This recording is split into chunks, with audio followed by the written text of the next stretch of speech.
Assalamualaikum warahmatullahi wabarakatuh. Nama saya Aziza dari kelas XIPS 2. Saya di sini akan mempresentasikan tentang pengertian pasar modal. Pasar modal menurut Undang-Undang Nomor 8 Pasar Modal adalah kegiatan yang bersangkutan dengan penawaran umum dan perdagangan efek, serta lembaga dan profesi yang bersangkutan dengan efek. Dan di pasar modal ini ada dua fungsi, yaitu yang pertama ada fungsi ekonomi dalam pasar modal, yang kedua ada fungsi keuangan dalam pasar modal.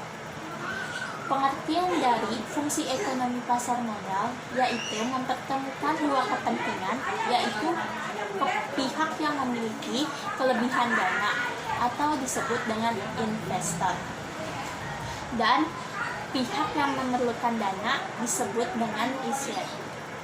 Dan fungsi yang kedua yaitu ada fungsi keuangan pasar modal. Fungsi keuangan pasar modal yaitu memfasilitasi atau mendapatkan jumlah dana yang cukup besar untuk operasi perusahaan dari para investor dengan harapan aktivitas perekonomian perusahaan singkat. Di pasar modal ini juga ada 3 manfaat pasar modal.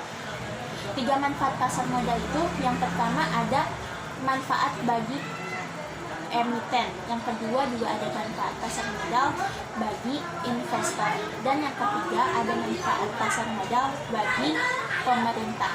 Yang pertama, bagi emiten manfaatnya yaitu dana tersebut dapat diterima secara langsung pada saat pasar perdana selesai.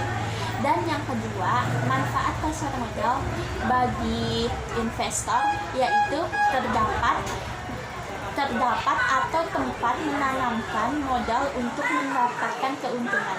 Dan yang ketiga yaitu ada manfaat pasar modal bagi pemerintah, yaitu mengangkat pertumbuhan ekonomi atau meningkatkan pertumbuhan ekonomi. Di sini juga ada jenis-jenis produk pasar modal.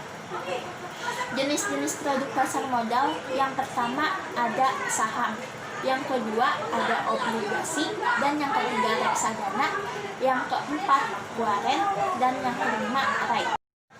Itulah presentasi saya tentang materi pasar modal. Semoga bermanfaat. Sekian dari saya. Wassalamualaikum warahmatullahi wabarakatuh.